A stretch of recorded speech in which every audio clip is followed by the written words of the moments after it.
Bonjour les footeux et bienvenue dans cette nouvelle chronique de Jay comme tous les lundis. Encore une semaine qui montre au monde entier que notre championnat tant aimé n'a rien à envier au meilleur championnat au monde. Bon, je parle pas forcément des playoffs 2, où tout est joué ou presque maintenant, le standard nous ayant fait du standard finalement. Même si Della a reconnu une faute tactique, en disant que le milieu était déjà fatigué, etc.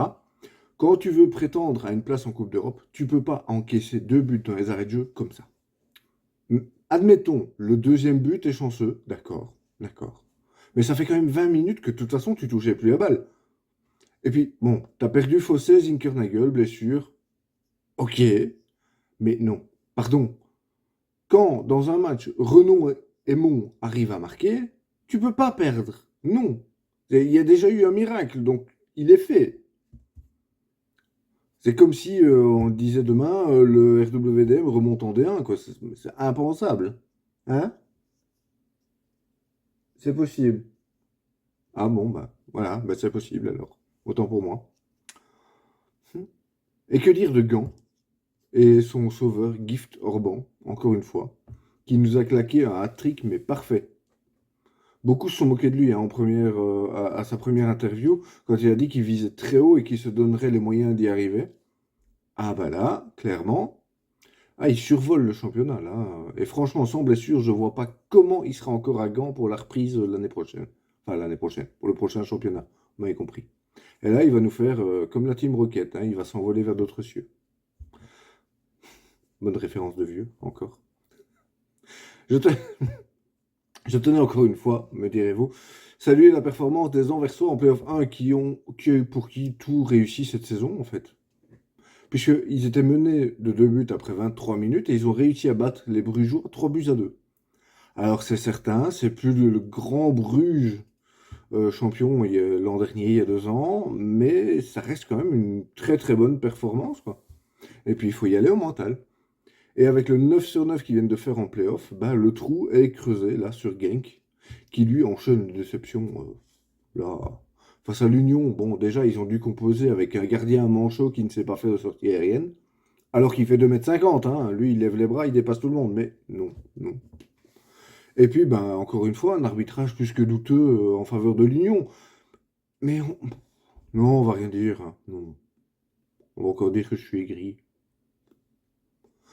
Là où il y avait à dire, par contre, bah, c'est le match de la Juve, où le très grand Paul Pogba a fait son retour sur le terrain en tant que titulaire pour la première fois depuis un peu plus d'un an.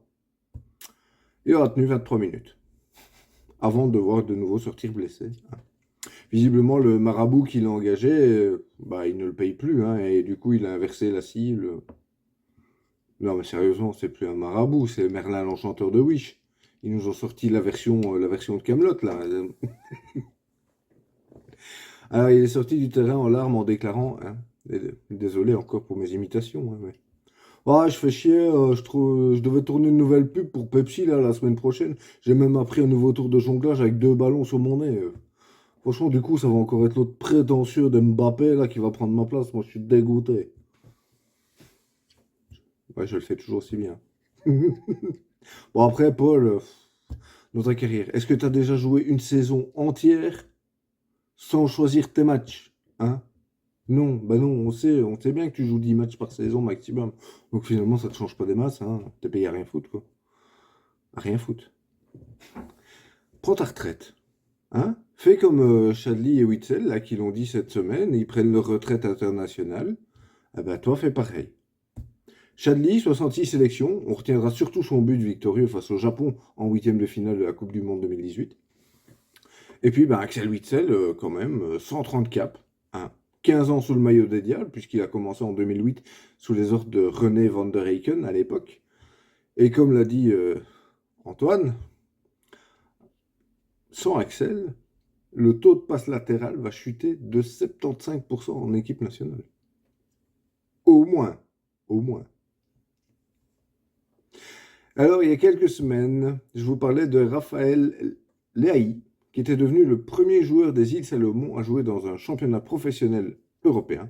Eh bien, ce week-end, il est devenu le premier Salomonais à inscrire un but puisqu'il a marqué le deuxième but de son équipe, le Vélez Mostar en Bosnie. Je vous mets le lien du but dans la description comme d'habitude, pour ceux qui veulent le voir.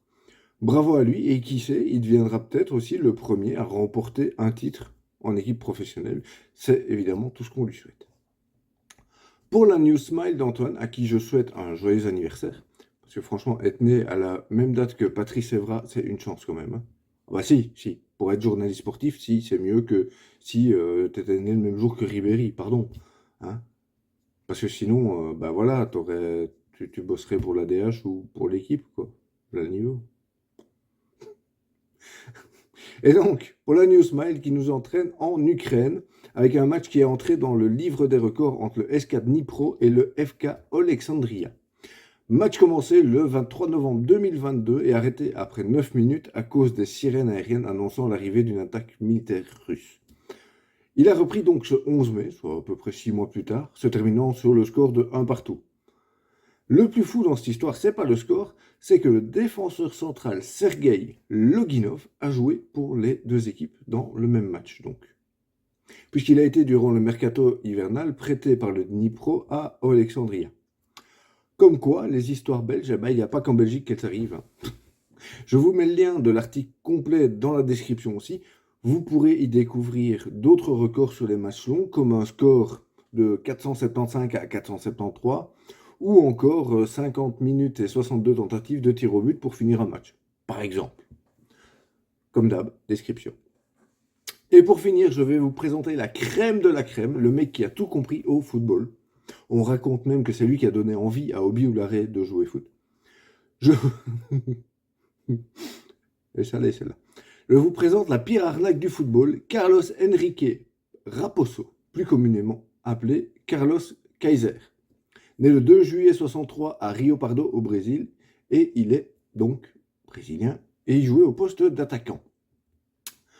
Alors, il a été recruté pour jouer avec de nombreuses équipes professionnelles au cours de sa longue carrière. Hein, on compte 13 ans de carrière, 10 équipes pro, et tenez-vous bien, il n'a participé à aucun, je dis bien aucun match officiel. Et en fait, il cachait ses capacités limitées derrière des blessures simulées, d'où des transferts fréquents, des prêts, des ruses, hein, voilà, etc. Et donc, quand il stoppe sa carrière faute de contrat, il n'a donc disputé aucune rencontre officielle en pro sur les 10 clubs qu'il a fréquentés. Et on raconte même que ceux qui l'ont vu jouer à l'entraînement sont très, très, très rares. Alors, ce mec est un fonctionnaire du foot et il a le meilleur agent du monde, surtout. Bon, moi je vous laisse, hein, j'ai un CV à remettre à jour. On sait jamais. Ciao les amis.